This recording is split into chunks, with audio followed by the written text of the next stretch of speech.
আসসালামু আলাইকুম রহমতুল্লাহি ওয়া বারাকাতুহু। আজকে আপনাদের কাছে আপনাদের সামনে যে বিষয়টি নিয়ে হাজির হয়েছি সেটি হলো যে নৈতিক ও মানবিক এবং সামাজিক মূল্যবোধ শিক্ষাই হলো একজন সন্তান শিক্ষার্থীদের জন্য সবচেয়ে গুরুত্বপূর্ণ বিষয়।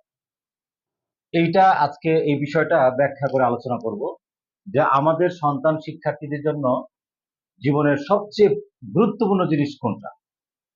আজকে আমাদের সামনে আমাদের ছোট্ট বন্ধু আছেন ক্লাস 8-এর। তো আমরা আজকে তোমাকে বিষয়টি পড়াবো এবং পাশাপাশি আমাদেরকে যারা দেখছে যারা শুনছে, হ্যাঁ, সবার জন্য একই মেসেজ। তো আজকে তোমাকে এবং তোমার অভিভাবককে আমরা যে বিষয়টি মানে বোঝার জন্য আলোচনা করব সেটি হলো যে আমাদের জীবনে আসলে মূল শিক্ষা কি, মানে মূল জিনিসটা কি আসলে এটা আগে বুঝতে হবে। তো এমন একটা জিনিস আছে যে জিনিসটা যদি আমার হয় তাহলে সবকিছু ওকে, আর ওই জিনিসটা যদি না হয় তাহলে সবকিছুই শেষ। সেটা কি বুঝতে পেরেছো?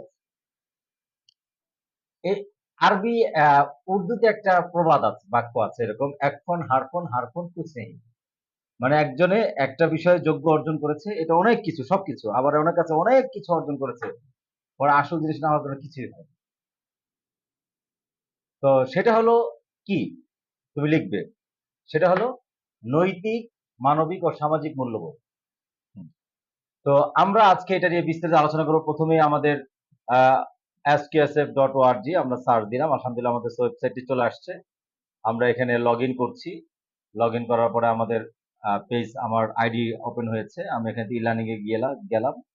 তো আমাদের লাইব্রেরির সকল লেখাপড়া এখানে চলে আসছে আলহামদুলিল্লাহ। এখান থেকে আমি আজকে যে নৈতিক ও সামাজিক মূল্যবোধ শিক্ষার এই কন্টেন্ট নিয়ে আলোচনা করবো, এটা ওপেন করেছি, এটা চলে আসছে, এটা বড় করে নিয়ে আসলাম। তো আজকে আলোচনা হবে যে নৈতিক ও মানবিক এবং সামাজিক মূল্যবোধ শিক্ষা হলো একজন আদর্শ, একজন সন্তান শিক্ষার্থীর জন্য সবচেয়ে গুরুত্বপূর্ণ বিষয়। মনে করো নৈতিক ও মানবিক মূল্যবোধ কি এটা আমরা শিখলাম না। এখন আমি অনেক লেখাপড়া করলাম, ডাক্তার হলাম, ইঞ্জিনিয়ার হলাম, কিন্তু ডাক্তার হওয়ার পরে কি আমার মধ্যে সততা নেই, আমার মধ্যে মানবিক মূল্যবোধ নেই।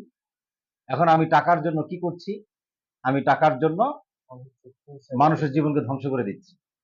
হ্যাঁ, মানুষের, একজন আমার কাছে গেল, একজন মা, যে মার মাধ্যমে এই পৃথিবীতে সন্তান আসছে, কত গুরুত্বপূর্ণ একটি বিষয়।